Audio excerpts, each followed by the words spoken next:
This podcast is brought to you by the Texas Hill Country River region in Uvalde County. What's super unique about this area is that the Frio, Nueces, and Sabinal rivers are all located in the same county. It's like the hill country that you know and love, but really rural, so you're surrounded by wildlife. And life just kind of slows down out here, so you can enjoy the simple pleasures like campfires and fishing and just enjoying the company of the people that you love. Go to visituvalde.com for more info. Buenos dias, everybody. It's another episode of the In Between podcast. I'm your host, Jake, and we have my co-host here, or maybe I'm her co-host, my wife, Leah. Hi. And we have a guest today. His name is Alex. Hey, y'all. How you doing? How's it going, Alex? Pretty good. How you guys? Not too bad. Pretty good. Figuring it out.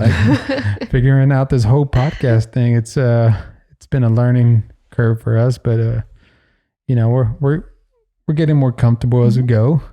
Mm-hmm. And we just need to do a little more and get even more comfortable, I think. Mm-hmm. But it's working out, and it's fun.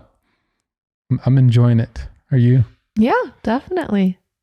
But enough about us. Let's introduce it.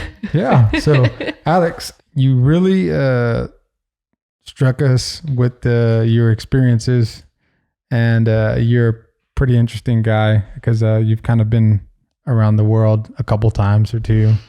Or three. We don't know. Maybe 5. How many times? See, I think that when I kind of rattle off all the travel experience, it makes it seem like, oh, he's been traveling for 15, 20 years. Yeah. I left the country for the first time when I was 22 or 23, but it was just kind of exponential. I grew up in Florida, so we did the cruise / Cancun type thing a few times. But I went to South Korea, and then I went to Singapore. And then after that, it was off to the races. So I've only done the whole circumnavigation thing once, but it was just I've tried to go anywhere I can. Obviously not in 2020, but since I've been 23, I'm 28 now. So really tried to just spread myself as thin across the world as I can. Yeah. So before we start, so you came to us as Annabelle's boyfriend. So because she was the one that reached out with the TikTok and the Instagram. And when I interviewed her, she was like, oh yeah, and my boyfriend's a photographer too, so he can come and he can shoot. And I was like, okay, yeah, cool, 2-for-1 special. And then when we were hanging out with you guys, socially distanced outside by the campfire, we got to talking to both of you. And then I was like, whoa, he's his own person. So we're going to interview both of them separately because y'all both just have so much life experience in such a short time. And so yeah, we're super glad to have you here as Alex and not just Annabelle's boyfriend. And let me take that back again because we're talking about Annabelle. And if you haven't listened to the podcast, we have a whole episode with Annabelle, and she references Alex, and he may end up we are already referencing Annabelle. So yeah, so that's who Annabelle is. You can check out the podcast we did with her, which is really, really good. But anyways, this is about Alex and his podcast episode. But yeah, so South Korea was the first one, then Singapore, which I haven't done yet, and would love to, and mostly Japan. And we kind of talked about that. And because of food. Yeah. Yeah. So are you a big foodie too? So huge. Whenever you go to other countries, you... Totally. I think the two things that really stuck out to me as, benchmarks of a culture are the transportation and the food. It's how people eat, where people eat. Are they eating alone? Take Japan. It's either you're eating a super solo quick meal standing in the magazine aisle of a 7-Eleven, or very traditional family meal, tea ceremony, stuff like that. And just to use the Japan example, it's a collectivist culture. Everyone takes the subway, or everyone walks to work, but everyone is on their phone the whole time. So it's an interesting way to view it through that lens, which is, I think is why I love travel so much. You can kind of as long as you're not just doing a pass-through trip, if you're on the street walking, eating where the locals eat, stuff like that, you can really immerse yourself in the culture if you're just walking where everyone walks and eating where everyone else eats. So yeah, we were talking about the other day, the Japanese food culture, like you absolutely have to go. It's fantastic. Yeah. It's killing me because it's like the most shut country right now. So it's like the more I can't go, the more I want to go. Yeah. And we, you were joking about it and saying, yeah, after this, they're not going to allow any Americans over there. It's like 2028. So I wanted to ask, you know, with your travels, how has that changed your perspective on how you live your life, you know, from those experiences of other cultures and countries and peoples? And has there been a change, or are you just the same person? Or I've definitely got like addicted to movement. So one, you know how like if you have, I say this to Annabelle all the time, but the more that you do the same thing every day, you know, like, you ever like do the same thing for a week and look back and be like, that was a whole week? How was that a whole week? I ate the same thing, did the same exact, you know, ate the same thing, watched the TV, did the same thing for a week. I think once I did like my first big trip when I met Annabelle, I did like an around the world trip because I'd always like read Around the World in 80 Days and kind of wanted to do that, except I did it the other way. And I kind of like still look back, I'm like, oh, I did that and this and that and that. And then I realized it's like in the span of 2 months. And then I look back at 2 months of Corona quarantine and be like, oh God, was that last week or October? So I kind of just got addicted to movement, travel, doing something different. And I've always been kind of like a floater. I've never like, since I graduated from school, I've like worked in law and worked in film and done stunts and done location scouting and done some sommelier work, and then gone back to law school and said, screw that, and done the whole travel thing. So I'm like kind of all over the place anyways. And I think that's what gravitated me more towards travel, and definitely like photography too. Because you can be an observer of the culture and observer of, you know, different professions and different, you know, I would say like professions and lifestyles versus trying to pick one of your own and like go for it super hard. I've never been like a one trick pony or like going down like one road. I've always like dabbled. So I think that's like a great way for me to dabble, but still have some direction. Yeah, definitely. Yeah, that's, I just learned something new about you while you were saying that. So film stunt? Is that what you're going to say? Yeah. Right. We're both sitting here like wait, we knew there was something about dropping out of law school. So like, let's backtrack. So you were law school, film stunt, and then back to law school. So I went to USC for undergrad and graduated in like 2012, 2013. Had a serious law job for a while at a big firm in LA. And then during that, I had a friend that was like really into the parkour scene in LA, and I started going with him to a gym. And eventually I was like one of the bigger, like a lot of parkour dudes are like really tiny, and I'm like a little bit bigger of a guy. So I kind of got picked out to be like, oh, do you want to be a bad guy? Yeah. So I did some like stunts in LA, and then kind of rolled over into location scouting too, just because that's a more steady gig than stunts. I studied film at USC, so that's like an easy segue. So I did law and film. So I had like the background already, but I always thought I would be like, oh, entertainment law. That's how I thought it was going to be. You know, that's how I thought the connection was going to be made. But I think a lot of me wanting to do law, my parents are lawyers, both my uncles are lawyers. Everyone in my family does law. And I think it mostly derived from like, that's how I viewed as like stability and success and like making your way for yourself. But as I kind of got away from that, I realized like I don't really need that same stability.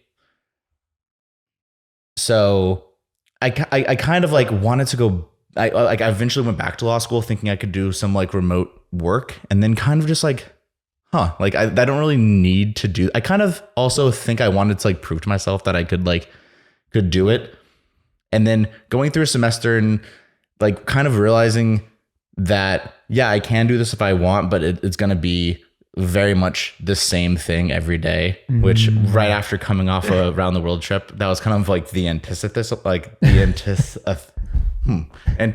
of what I had learned on that. I'm like, oh, if you do different stuff every day, you're going to have a more rich life to look back on versus you do the same thing every day. It's going to, in an instant. So yeah, that's kind of like how I transitioned from like a very steady mindset to kind of flip-flopping and going like, oh, not only do I not want like a steady law job, I kind of like want no possessions and don't want a house and live everywhere.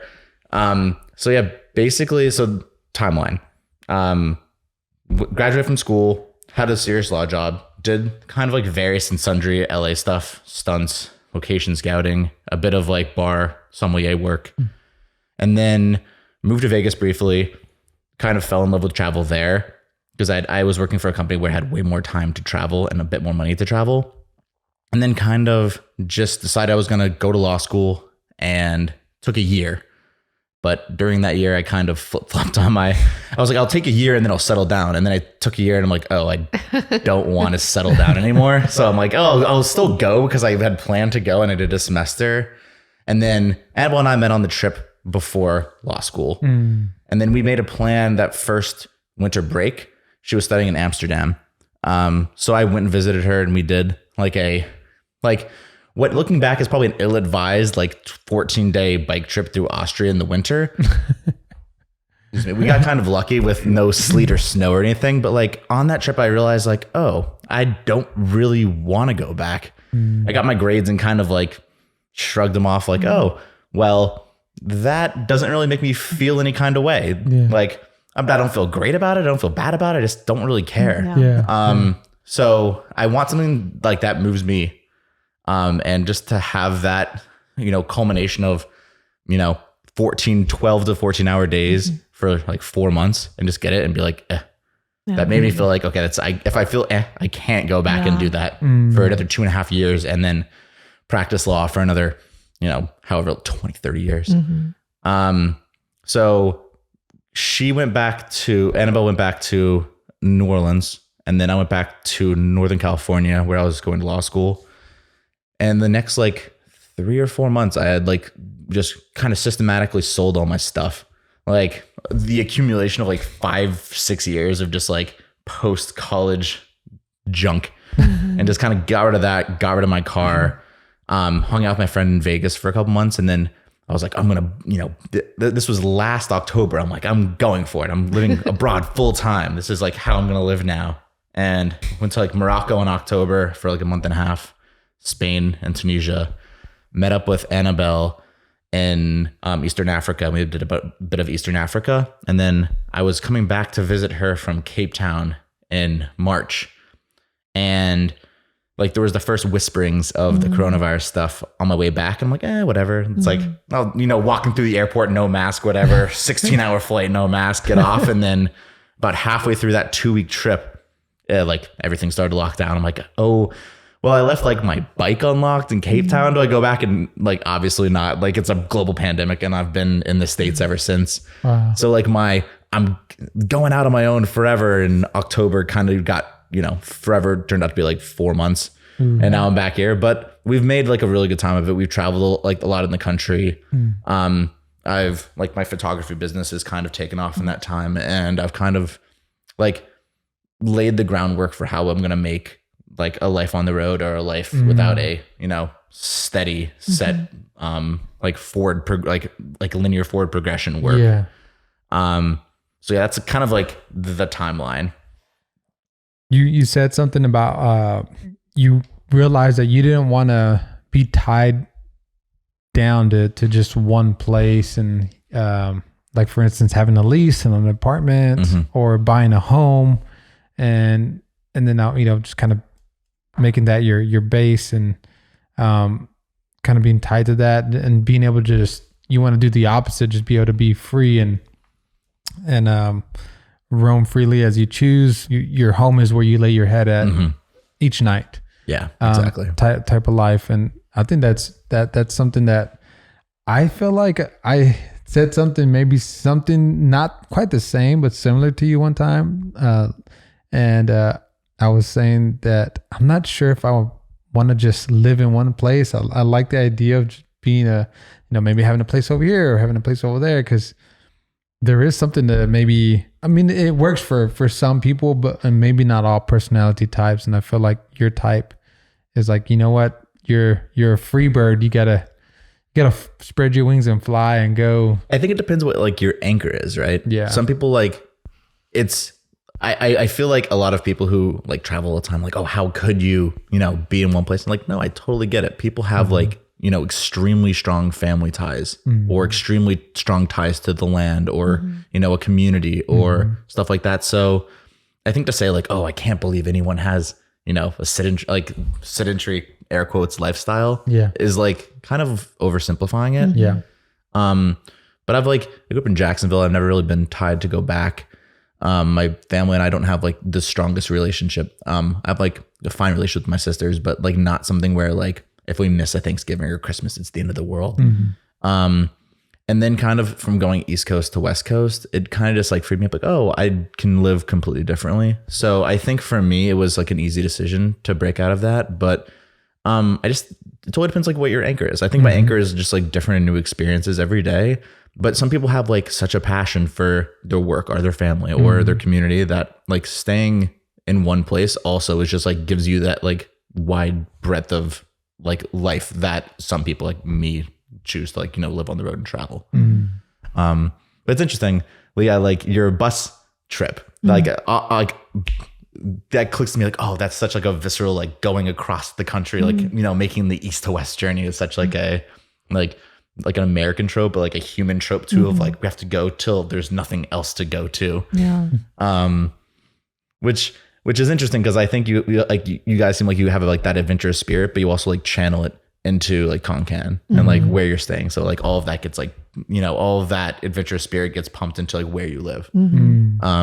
Which is great, which is awesome. It's been like wonderful staying with you guys too. Aww. Thank you. Yeah. So you said something that I think was really important, that because of COVID and your plans to live everywhere kind of got halted, that you were able to figure out and lay the groundwork to be able to really like make your lifestyle sustainable. So what is that? Like, what is the groundwork? Because I think there may be people listening that think that what you're doing is cool, but they don't know how to go about doing that. So what did you figure out during your COVID time? Gotcha. So basically like I think in the past I was kind of like, oh, well, I have to make X amount of money, and X was just kind of an infinite amount of money.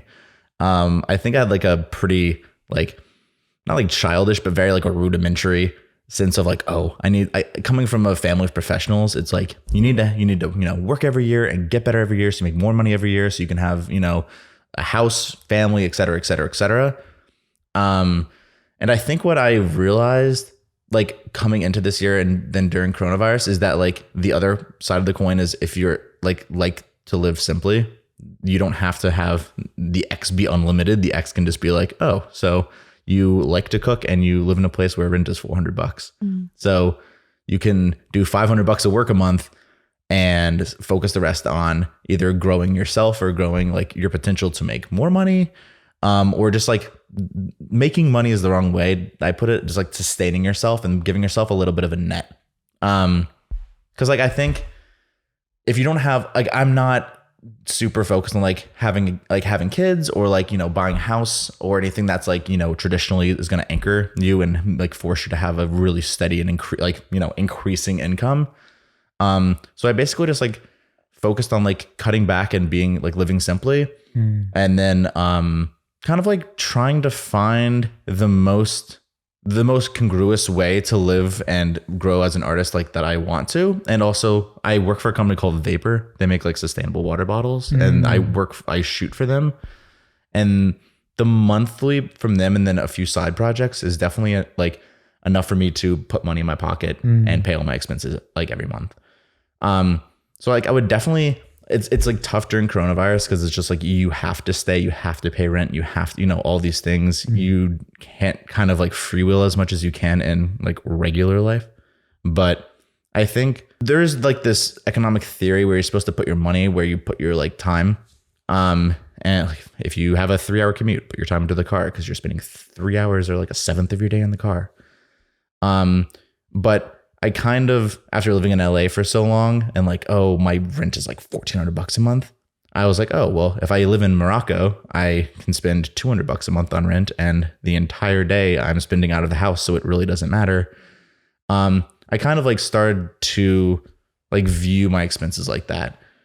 And also, of course, like the coronavirus is like, you can't go out anymore, and there's not much, like, there's nothing much to spend your money on. Yeah. So I think it kind of like refocused me on like what I was spending money on, and like, was it making me happy, or was it like just spending to spend? But I think I kind of narrowed it down to like, I want to have different experiences. I'm not so worried about the accommodation I have while I do that. And then most of the like necessaries, if you're a traveler, you can really cut down to where it's, you're only spending, instead of spending like 3 weeks of your salary on like sustaining your life, you only have to spend 1 week. And then the other 3 you can bank into, like, for me, like extremely expensive mountaineering stuff. Like, I'm climbing a mountain in May in Indonesia, and it's like $7,000. Yeah. So I'm like, oh, well, it's dumb to spend money on rent, but then I'll go like throw $7,000 at a mountain. But I think that's kind of like refocused me and like shaped how I approach work and like approach thinking about getting different jobs and positions and stuff like that. Wow. Yeah, it's kind of rambling. I'm sorry. No, that's a good segue into what I wanted to ask you about and get you to talk a little bit more of.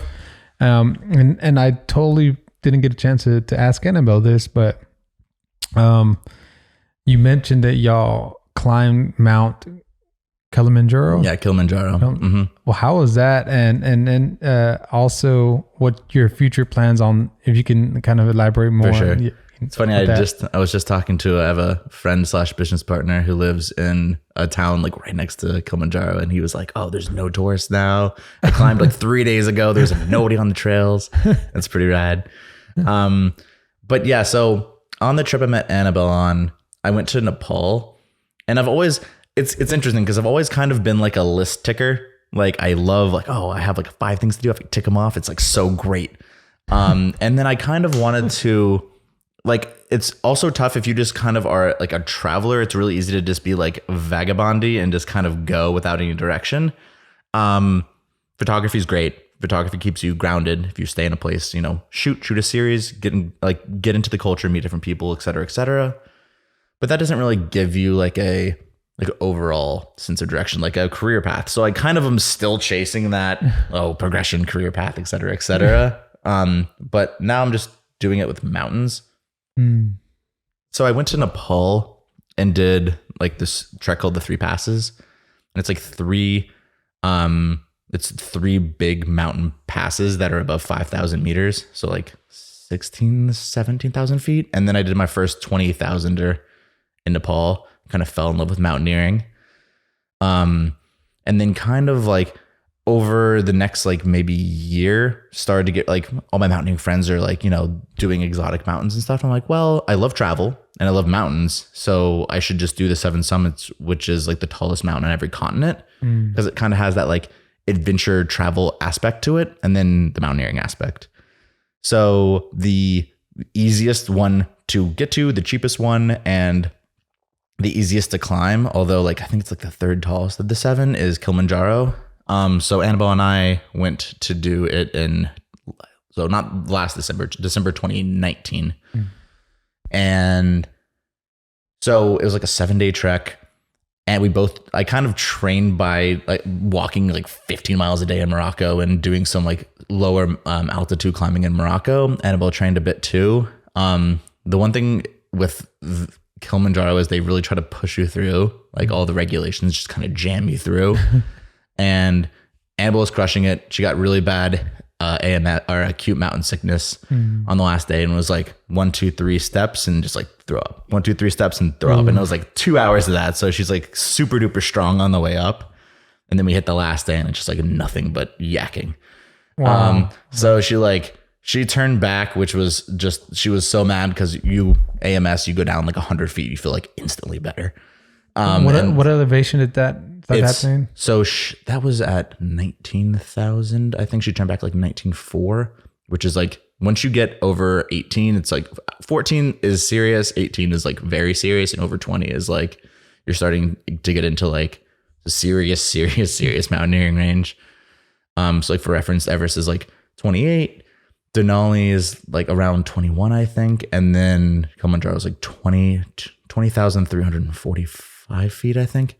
But like the 345 are definitely like very, it's not like, oh, and 345 feet. Like that 345 feet is like, brutal. You feel every foot of it. But yeah, so we did that, which is just like, it's crazy. You're like in a place you're not familiar with.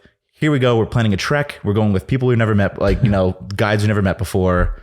And it's tough because I wanted to do it like self-supported. So like Kilimanjaro has like a lot of the big mountains have a thing where like people will just bring tons of junk and give it to their porter to carry. And they'll walk up the mountain. Like you'll go to like Everest base camp and there'll be like flat screen TVs and stuff like that. People have carried up on their back. And then you go to Everest Camp 1 and people get used to the base camp. So they'll bring that stuff through the Khumbu, which is super dangerous. Oh, wow. So it's the same thing with Kilimanjaro. We get to the base, like we're trying to plan the trip and they're like, oh, we're going to have 3 of you climb. I went with my friend Alona as well. We're going to have 3 of you climb. We're going to have 7 porters for you. It's like, well, what do you mean 7? Like we're going to carry all our stuff. And they're like, we are lead guides. Like we've never had anyone carry our stuff. And I've been doing this for like 15 years. But it was like important to me that I didn't want to be carried up the mountain. So we get to like the very, like basically you have to have 2. You have to have 2 porters because your guide and assistant guide must have a porter each. Mm-hmm. And then you have to have a cook. So we got basically to the foot of the mountain about to start. And they have like 5 guys show up. And I'm like, what? I thought we had 3 guys, 3 for you, 0 for us. And they were just trying to like, kind of like, oh, you were like, don't be dumb, bring these people. And then we kind of like went through all the stuff they were bringing. And they're like, oh, you want a pineapple? Like, no, we don't want a pineapple bringing up the mountain. They're like popcorn. We're like, no, we don't need popcorn. We're coming. It's only 5 days. We don't need, you know, all this different stuff.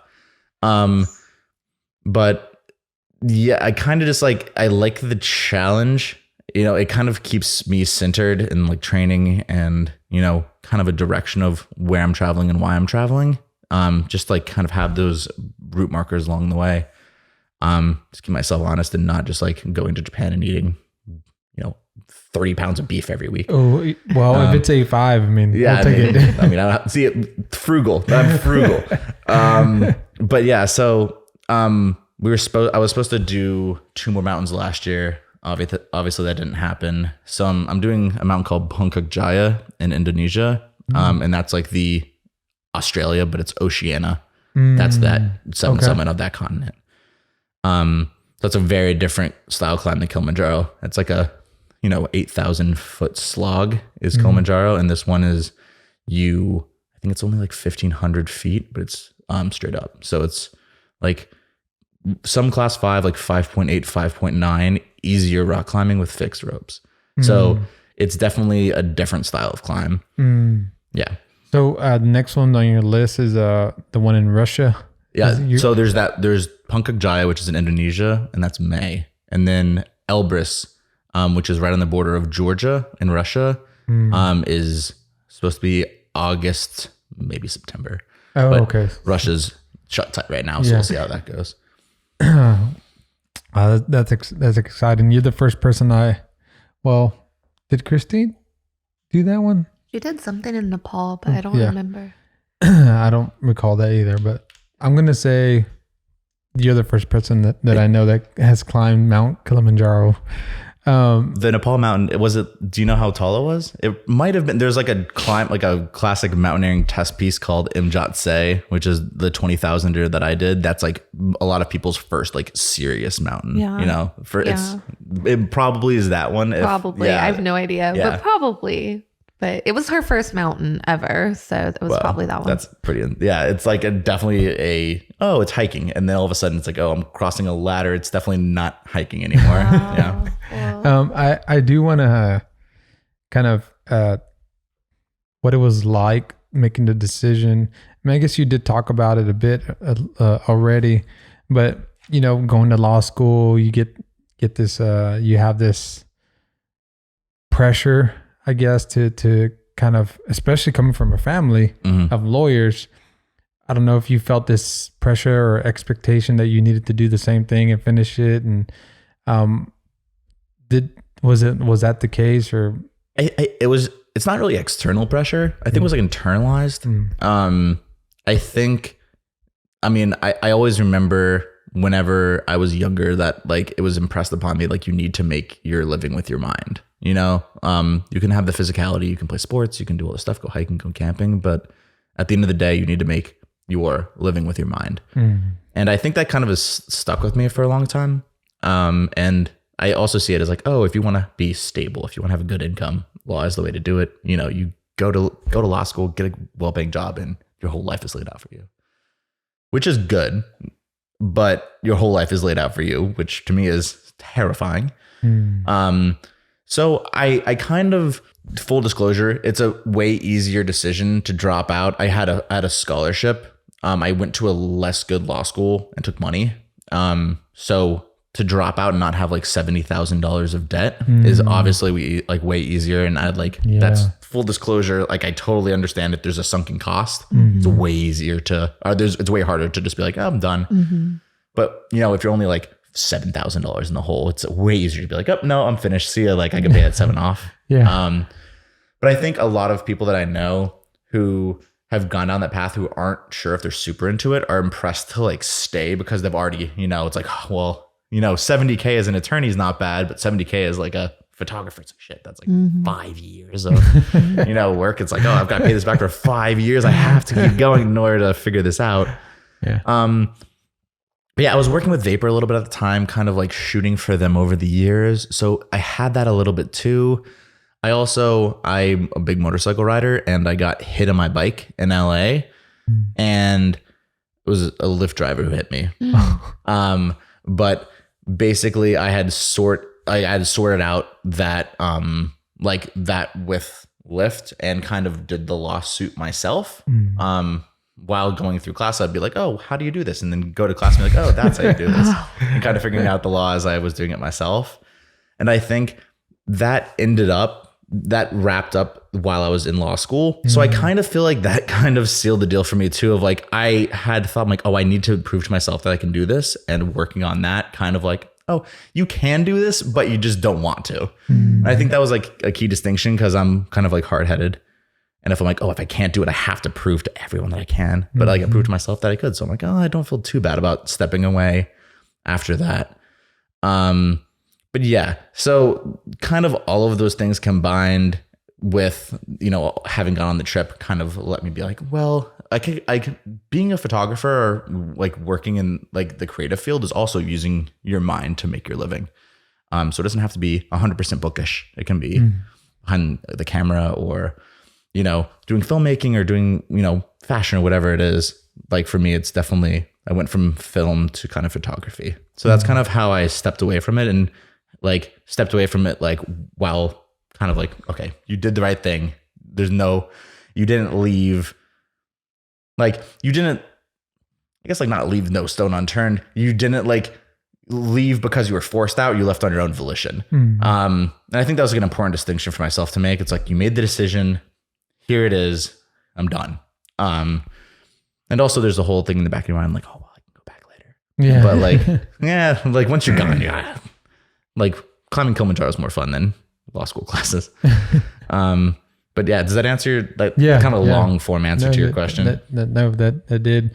I just wonder like if there was somebody who was trying to make that, like they're at that crossroads right now in their life and they're listening, maybe they're listening to this podcast. What would you what advice would you give them if they were facing that? Like, do I want to go travel or, you know, continue in the path that I'm on right now and, you know, have it all laid out for me? For sure. So I've definitely like having a bit of money saved up is obviously really like, oh, well, yeah. This guy's got, you know, you have money in arrears. You can just do what you want and come back and, you know, you're fine if it doesn't work out. But I definitely live like the starving artist type thing in LA for years and years. But like, I think I should have taken a step back. Like if you're in a job where you hate it, instead of just kind of like throwing your money into your house so you have a place to stay after you finish the job that you don't like, I think just like kind of be conspicuous and like save for like a few months until your lease is done and then kind of use that money. If if you're working a job where it's pretty easily replaceable, it's easy to do a full withdraw and buy a ticket somewhere cheap.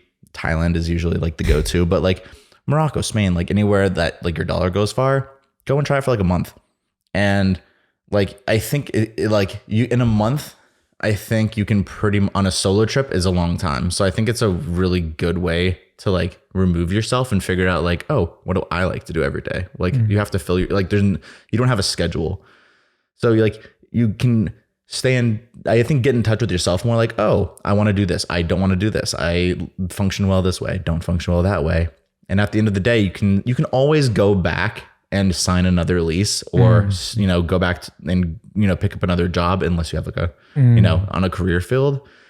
But I think I was very on the cusp of like, being down too far down the road and having too much to lose. But if you just have a lease and a job that you don't mind, giving up to get another similar one later, I think it's really easy to, just take a month or 3 for yourself. You can probably live, like if you're living in an expensive city, you can definitely live on 1 month of LA rent somewhere cheap for like 3 months. Yeah. So I think like everyone ought to do it. Everyone ought to get out there and travel because it's just like you have no friends, no expectations, no plans. And it's just a way for you to kind of like get in touch with yourself of like, what do I want to do? Who do I want to be? You can kind of reinvent the wheel for yourself over 3 months, get perspective, see different cultures, see how other people live. Like, I think America has a funny way of making it seem like our way isn't the only way. Like it's, you have to do this, you have to get this job. If you don't go to college, you're like falling behind. Or if you don't have this like high paying job, every minute you're not getting paid more, you're, falling behind on everyone else. But I think a lot of other cultures have a way better sense of you don't have to be always moving forward to avoid falling back. You can absolutely like take time to enjoy yourself, take time to invest in yourself, take time to expand yourself, like, and see if you're an artist or see if you're a writer or see like, give yourself time out of the going to elementary school, middle school, high school, college, and just straight through, just give yourself a month. Like most kids in Europe don't have a gap year. Most kids in Europe will take a year between high school and college to go figure out themselves, which I think informs a lot of kids either going back to school with a major they never would have done before. Like, I have some friends like, oh, you'll go here and there. And, I was thinking about majoring in this, but now I'm majoring in that because I came here and, oh, I want to be a chef or I want to do water conservation or, something really off the wall that you never would have thought of before. And we don't really have that in America. It's like, if you're not straight from high school to college or straight from high school to, a vocation or, have a job, like they see any gap. I mean, it's penalized all the time. I'm sure you guys have had a job interview with like, oh, there's 2 months here. What did you do in those 2 months? Yeah. It's like, me, like I did me for 2 months, like is completely frowned upon. But I think it can definitely be on the good, like on one end, if you're not looking for a traditional career, then who cares? But if you are looking for a traditional career, taking those months and being like, well, I went here and I found out this about myself and it was a growing experience because of this and this and this, and it will make me a better, employer person because of X, Y, and Z. So I think if you just go for 3 months, it's almost like taking a class. It's taking a class on yourself, taking a class of what you're interested in. And if you don't want the traditional career after that, then great. But if you do, it's not completely wasted fun time. Like you find out a lot of things about yourself and it's definitely you can parlay it into, quote, real world experience. It wasn't when I said the question, I wasn't just like specifically talking about traveling, but if it was like any other field, but I think it's still like the way you answered it still can be applied. So like if just a little bit of planning and then a little bit of faith and just going with the plan. But I know we've talked about this before, how in Germany, I think we were probably talking about a foreign exchange student, Patrick, that your parents had, how they take a gap year. And it's big over there for Europeans to take a gap year after high school. And I always say, like, based off of my own experience, how are 18-year-olds expected to know what they want to do when they're just getting... their feet wet. And at least, that gap year can be a huge, it can make a huge difference. Oh yeah. If they could. But I know that ideally that probably the general population can afford to do that. Like that, not everybody's families are set up in a way where they were able to plan. Like not a lot of people live paycheck to paycheck. Oh, 100%. So, and you just kind of the way to you do things is you go to school and then you get a job and you go to college after school, or just go to college full time, and then just go into the workforce after that. That's kind of like the typical trajectory of well, and not only do we not have a gap year, we kind of like frown upon that as Americans. We also like take it a step further, and like in high school, we're taking college courses so that once we graduate, we already have a semester, an associate's degree as high school students, enter college, graduate early, and then jump into a master's program early. Like it just like, not only do we not take a gap year to learn about ourselves, we're like graduating, I think I graduated like a year early or something because of the courses I took in college to save money. But, in that time, like, I was so young and I didn't know anything about what I wanted to do. And it would have, I think it would definitely serve us to have some type of gap year or gap semester or something to learn about ourselves instead of just like pushing through, like accelerated pushing through, I think we were all raised in like the pre-social media world. Like Facebook came out when like I was in high school.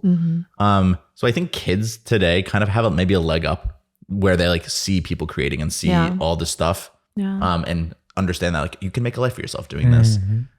So like I think a lot of people have at least more knowledge that you don't have to just ream yourself through all of these classes, all of this stuff, have a full schedule of extracurriculars, which I think is an advantage. I mean, of course it comes with the downside of like, imposter syndrome for people who are doing well. And, feeling like if they're like, oh, I don't have, a successful art business and 50,000 followers by the time I'm 19, I'm done. Yep. But I also think it was interesting what you were saying about like people living paycheck to paycheck. With families, it's really like obviously really hard if you have like external responsibility. But I think there's a lot of like maybe like 18 or 19-year-olds who like, haven't started their family yet, don't really know if they want to go to college yet, and are working kind of like the minimum wage paycheck to paycheck. And like, I know post college, I was working paycheck to paycheck anyways and living in LA, which is expensive. But I wish I would have just like taken like a little bit of time. If you're living to paycheck and having $0 at the end of the month, you might as well, not try to kill yourself of, like I'm like, oh, I want to be, have the best job I can at 22. I wish it was just a little bit more socially acceptable to be like, oh, if we don't have the money to travel abroad or don't have, the money to just like, freewheel and like, oh, let's go have fun for a year.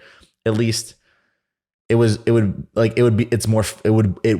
be more feasible to like go woof for 6 months, or go, work on a commune, or work on like an artist collaboration for 6 months. And, kind of, if you're not getting ahead, like if you're just kind of spinning your wheels and making no money at the end of the year, I wish it was more of a path that people would withdraw, go places that are cheaper, kind of work to sustain more so than just like work these jobs that promise better jobs and better jobs.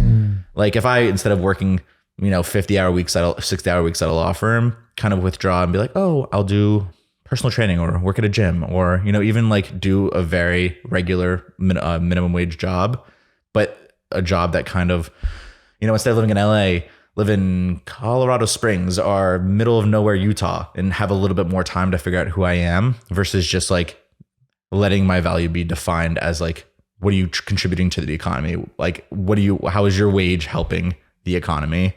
And instead, if you're going to spin your wheels, at least figure out yourself on the way, instead of just like letting yourself get sucked down that whole path. But it's like, it's tough because like that's what's exhibited as normal and right. And the, responsible, I think the responsible thing to do is like, get a great job. If you're working 40 hours a week, why aren't you working 60 hours a week? And you should be earning more. You should be having more. You should be, buying new stuff for yourself, better stuff for yourself. And you should be passionate about it. And you have to be passionate. You have to be passionate about your job. Yeah. And I think now they're starting, and I think maybe, I don't want to speak for you, but in the things that you've said, I feel like you see your work as a way to just sustain the other things that you're interested in. Like you don't live to work. Like your job isn't, it's not just like I have to find the job that I love the most ever. And it's just like, this is how I get money so that I can go spend $7,000 on a mountain. And they're starting, at least I'm seeing it on TikTok with the kids, is there's starting to be like this shift in younger people, younger than you, saying like, I'm not trying to find a job that I'm passionate about. I'm not living to work. I just want a way to sustain myself so that I can live the life that I want to live. Because I feel like our generation, like as millennials, like we're constantly preached like, find the job that you are passionate about and that you love, and you'll never work a day again in your life. And that's not true. Like you can take the thing that you love and then you start working for it and then you don't love it anymore. Yeah. We have the thing where like just to monetize everything you like. It's like, oh, I've got this. I love knitting. It's like, well, you have to make a small business, put it on Etsy and TikTok and like, whoa. It's the capitalist mindset. And I can jump right into that because we're business owners and I'm like, all right, let's I want bunnies and now we can charge, people can have a petting zoo and like sometimes things you just don't need to make money from it. They're good because they're good. Yeah. If they could support the lifestyle that it's going to make you happy, but without that trade-off of keeping you tied and sucked into the cogwheel, not being able to get out of it, then that's not what you want. You just want it to where it can actually support the lifestyle that you want without taking your time up and that's interesting. I didn't know that kids were having there's that shift in mind. I forget what they're saying. Like mindset. There's some quote about like something about wage. I don't know. I don't remember. Wage slaves? Like I am not. And like I'm not my wage. And I don't know. Like there's a shift happening where very different from the way that we were taught of, find the job that you love and you'll never work again a day in your life. They're like, I don't want to like live to work. Like I don't want to. It's a very different. It's a different mindset. I wonder if the 40-hour week is going to be a thing of the past down the line. Like, I mean, what's crazy about the 40-hour week and about all of these conventions is like, we always think that they're like, it's always been a 40-hour week. It's just like all of these modern conventions of work have just been like made in the last like 100 years. You know what I mean? Like just and I it's not even just that. It's just like now there's these conventions of the 40-hour week, but like wink, wink. If you want to get ahead, it's not a 40-hour week anymore. It's a 60-hour week. Or, hey, it's a 40-hour week, but why aren't you, side hustling? Why aren't you doing another job? Why aren't you doing all this stuff? And I think it's the more I've thought about it, I've thought about like two things. The fact that the second I wasn't trying to like do what I loved anymore. Like I really loved doing law and having that like sense of thinking. And I really like, oh, that's what it is. That's what it is for me. I'm doing what I love. I love that. But the second I step away from it, you don't know what you love if you like have no time to explore anything. So the second I stepped away from that, I found like photography I was just doing it purely for fun. And then I realized, oh, I'm kind of good at this. Oh, like I don't mind doing this for work because I enjoy doing it anyways. I might as well do it, to get paid a little bit on the side since I don't mind doing it. I think Annabelle was the same way. She started doing art for fun. And then all of a sudden, oh, I'm doing it for fun. I'm putting like my time into it because I like it and I want to grow. And then people will pay you to do what actually you love, but in the most back way possible. Instead of like, I'm going to do this. I love welding. I'm going to weld, maybe welder, and then do that. Like, oh, you like, that's just picking something and saying you love it. You know what I mean? Like, but we have no time to explore ourselves and find out what we actually like because we're so forced down a career path. Yeah. The second we're 18 or before. And then the second thing, I think about this all the time. My grandpa was like a very old school Italian dude. Also he said, do what you love the second most and keep the first for yourself. Like he was big, like farmer, loved horses, all that different stuff. I was like, oh, Grandpa, why don't you have a farm? He's like, I don't want to work on the farm. I want to come home after I work and tend to the orange trees and go see the horses and deal with the livestock. Cause I like that. I don't want that to be the daily. Cause I don't want that to burn me out. also like being from a different generation of like, you know, having to provide for a family and having to like work and grind your way. He's also like, you know, when you're like a first or second generation like immigrant, you have to like really pound the pavement to like, you know, increase your wealth. But I think he had like a bit of the education behind it, let him kind of pursue something that he'd, you know, didn't have to work. He worked hard, but didn't have to like, he retired really early. So, like, just like we were talking about, like the, you know, do something that you're good at to make you money so you can spend time doing what you like, doing what you love. And I think either like that is a great middle ground, you know, I mean, doing something that you're really good at to leave a lot of time for yourself to find out what you love and do what you love, or giving yourself time to do what you love, finding that, and then people will be gravitated towards your love of that thing. Yeah. And then you don't have to monetize it. It monetizes itself. I remembered kind of the, not quote, but like what the TikTok kids are saying. And they're saying like, I don't have a dream job. Don't ask me what my dream job is because I don't dream of labor. And that is kind of like what you're saying. Like, exactly. Like he doesn't have a dream job to be a farmer because he doesn't dream of labor. Like the farm is the fun and he just does whatever the job is to make the money to have the farm. Yeah. And another thing, it's in other countries, they work less than 40 hours. And then in some countries, they actually take a nap during the middle siesta. Of the siesta. I think in South America, like Uruguay, Argentina, they take naps. I'm like, shoot, why don't we do that here? But at one point here in America, we used to work 7 days a week. And then the union ended up making it a 40-hour week or a 5-day work week. I don't know if they still work 40 hours or not at that time. But they went from working 7 days a week to 5 days a week. And so I mean, that's why I wonder like if what is it going to look like? Are we still going to do 40 hours, 10, 20 years from now? There, I wonder if there'll be this shift into more of a leisure time for people who are in the labor force. Annabelle says this. I'm not sure where she got this story from, but whenever we talk about this, which is like kind of a lot, she always says like this like little adage or story she heard from somewhere, and it's like there's a fisherman like laying against his boat in the middle of the day, and like a businessman comes down and goes, why aren't you fishing? And the fisherman's like, I've caught enough for the day and I'm taking the afternoon off for myself. And he's like, well, if you fished during the afternoon, you could buy more boats. And if you bought more boats, you could have a business. And if you had a business, then you wouldn't have to fish, eventually, and you could just do whatever you want. And the fisherman just goes, that's what I'm doing right now. So I think there's this whole like system built on do what we want you to do and make the money until you're 60. And then when you have no more energy and, you've used up a lot of your youth, now you get to do what you want, which is just like, I can't wait to retire in 40 years.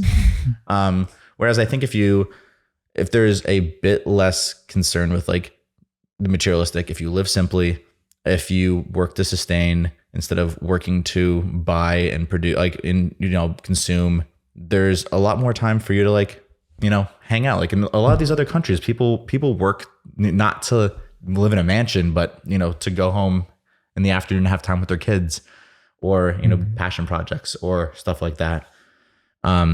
Which is like decidedly un-American, uncapitalist of like, we need to wring every ounce of, usability from your workday. Yeah. I wanted to ask you, I'm going to pivot here, but you do photography. What type of photography is it? So I kind of got started, I did film. So I kind of just like always had that, film photography eye and mindset. And then when I started traveling a bunch, I just started taking kind of travel photography, like very touristy at first, I would say. You go to a place, snap a picture, not like the selfie thing, but like, here's a great place, take a picture of that. And then I did that kind of like the entire year I was traveling before I met Annabelle. And then I got to London and I got robbed at knife point and the guy took my phone and then I lost all those pictures. And I'm like, I guess I didn't really feel anything. I'm like, who really cares? I have the experience. And then I kind of thought like, well, let's not let that happen again. But I think it's more so like the photos being gone weren't that bad to me because I still had the experience. And then I kind of thought like, well, if I could take the photos in a way, like I don't need to look back at the photo and the beautiful places. I can kind of like have that experience in my head. And then I'm like, well, if that's how I'm thinking about it, I can use the photos to kind of like lay out those travel experiences. I haven't had a chance to like do it too much because I've been out of the country for like 3 months since I had that revelation. But I would like to say kind of like a little bit of jack of all trades. I'm not like a straight portrait photographer. I wouldn't say I'm a straight landscape photographer. I do a bit of everything kind of like the rest of my life. Like I definitely do portraits. I definitely do like architecture stuff. Trying to do street photography since I'm living in New York right now. But I would say more so of like, not like the glorified travel photography, not just like the spots, but kind of since I'm in these places for a long time, not just for like a week, I have time to dig into the cultures. Like in Morocco, I have a Moroccan friend brought me out and went to his house, went to his village, shot there, and kind of like, I would say kind of slice of life, but with a travel flair to it. So I kind of want to get into that storytelling aspect, but not just from a traveler perspective, hopefully breaking into it more like a local meeting people and then trying to have a more in-depth experience. But yeah, also do like commercially product photography and then kind of like merging those two, like vapor. I'm lucky that Vapor and I's kind of vision is congruous. Like it's like a rollable water bottle. So it's very much like a travel centric, outdoor centric bottle of people like taking on big hikes and mountaineering and going traveling with it since it's really light. So kind of doing like what I want to do there, kind of also like we were talking before, if you find something you love, someone might just reach out to you and boom, you might have a connection there where you're not really even doing work for them. You're kind of just doing what you do and they're vibing on it and they want to pay you for it, which is great. But yeah, I'd say kind of a little bit everywhere. Like I shot for you guys, just kind of getting in there and not really doing any kind of setup, like portrait sessions or anything like that, but kind of just doing detail shots and kind of just perfecting the craft as a whole. I don't think I'm like, you go on Instagram and some people are like, I've been a photographer for 55 years or whatever. I'm definitely still developing my craft in my eye, but I think just dabbling around, and I like when you go to all these different places, it's kind of, if you're cherry picking slices, I think you're doing a disservice if you're just going to Iceland and shooting the beauty and not shooting the people or shooting, a bit more in depth. You're not really getting a slice of life there, just getting a slice of travel. And I think I'm more interested. I've gone from being more interested in just go travel to exploring the cultures more and getting more in depth instead of being there for a week, being there for 3 months. So I think that I want to be a slice of life travel photographer. I think I'm just figuring it out right now and trying to dabble everywhere and see where like my eye goes and my vision goes. Sorry, that's like a non-answer for sure, but like I think that's an answer. That's a good answer. It answers a lot of questions. Maybe one day you'll be doing a segment for Discovery Channel or Nat Geo. Everyone's dream. Yeah. Dream. I kind of have this idea of doing, like I was talking about the porters before, since I'm doing these mountains, there's a whole like subculture and sub economy that generates around these mountains. And I've kind of had an idea of, I would definitely go back to Kilimanjaro and shoot it because it's like fascinating there. But like even doing the mountains this year, kind of like shooting that slice of life of what it's like to be in that mountain economy. So going to Pankaj Jaya, it's like, oh, sure, go there, climb it, beautiful. Most of the videos there are either like really intense climbing or like gear setups before, or like the summit. Yeah. But there's also like, it's next to the Freeport, the Freeport mine, which is like one of the biggest gold mines in the world, and like the conditions there and how that relationship interacts with the mountain community and, the strikes there, how that interacts with the mountain community and all the small towns. How does that play into like the local economies? And there's also a lot of like tribal conflict there. Like how does all these things play into like the experience versus just like showing up, shooting the mountain, getting the shot, going home. Like everybody else did. You miss all the background production. Yeah, exactly. I think that's super, super interesting. Like that to me is where the magic is, because who's doing that? And when you were talking about how you had like 5 porters, they wanted you to have like 5. My first thought was like, Probably because they're like, do they need to carry the pineapple and all that? I guess tourists enjoy being taken care of. Or like, that's 5 people getting a job. Yeah. Like, that's 5 jobs. So the more porters they can convince the tourists that they need, that's jobs for people. Yeah. But let me help you with that. Let me hit you with this right beforehand. They charge you $60 to $70 a day for the porter and pay the porter about $3. Wow. So the more people they can feist on you to go on the trek, the more that they can make on the back end. Wow. So like the porter we sent home, we just tipped our guide and we're like, how much is his salary for the week or 7 days? It's like $20.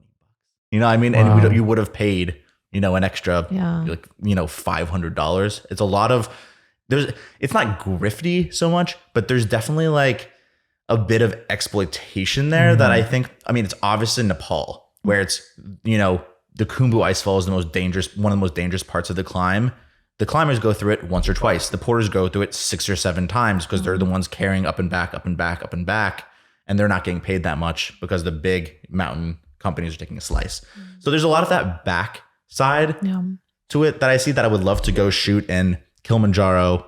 You know, my friend could take me around and we can kind of explore more into that. But like, I have also started to think there's a bit of that everywhere. You know what I mean? Like you go to Tokyo and shoot the sushi, but there's always the person in the back who's making the sushi, but then there's the person who's buying it, but then there's the person at the auction, but then there's the person who's fishing, and then you get like there's an entire trickle. Exactly. There's an entire funnel. Yeah. It's like there's a huge slice of everything. And I think that's what I'm interested in, is getting into like the deeper dives of this and doing more of like that photojournalistic style, but more exploring that from like a traveler's lens. I think it's like, oh, you like, you can definitely go into Nat Geo and be like, oh, we're going to hear about these, you know, like this huge tribe in the middle of Mongolia. And we'll talk about that. But I think I'm more interested in like, how does the, like, not only the tribe, how does the people in Ulaanbaatar, the capital, who are sending the people out there, how does that affect them, or the relationship between those parties and their party and the government? Like just kind of having more of a back current of like, what does travel, how does like us traveling impact these communities? Or, you know, kind of just like a deeper dive into some of these stuff that like people go and get the shot. There's always more to the shot. I don't know how exactly to get started in that, but I think I'm just going to try to hit the ground running on one of those deep slices of life. I think that could be where I go from here. I don't know. I hope so. I think that's a good way to go. I think that would be pretty cool if you could put something together. And then if it got picked up by Nat Geo, there is I haven't seen it yet, but I listen to Joe Rogan podcast a lot.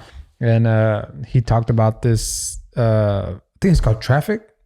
This lady who goes to Mexico, and she goes like to the village and she's with them, and they're making they're harvesting the cocoa leaves, and they're making the cocaine, and they're smuggling it, they're selling it, and it's a village, and they do it all, and she's right there with them the entire way, and they grant her passage, and it's I mean, I haven't seen it yet, but you only see and hear about on the news most of the time. It's like, okay, drug dealer got caught, but there's more to it. There's more to every single story. It's intimidating though. Yeah. There's more to every single story. How do you shoot every single story's background? Yeah. And I think like, especially with the Instagram economy now, it's really easy to just shoot commercialized images that are going to do well on Instagram and lead to clients and stuff like that. But I think there's also just like the people who do shoot that, who do get way back into like, that's not a touristic topic. Like no one's picking that. Like, Condé Nast Travel ain't picking up that story. But I think there's if you're a photojournalist, you have that honesty too. Like you should have that honesty in your work. And I think a lot of people are gravitating more towards those honest, complex expressions of travel of different cultures because we haven't seen it before. And when we have, even Nat Geo, how are you supposed to tell a story like that in 3 pages? So I think people, it's an interesting platform to have some long form discussions, and of course have like beautiful photography, but like raw as well. So Yeah, I think that could be interesting. And just like we were talking about before, oh, you do that, you fall in love with that. Someone might pick it up. You might just end up getting paid to do that, not because you're trying to, just because you're doing it and someone's vibing with the stuff you're doing. Yep. Definitely. Yeah.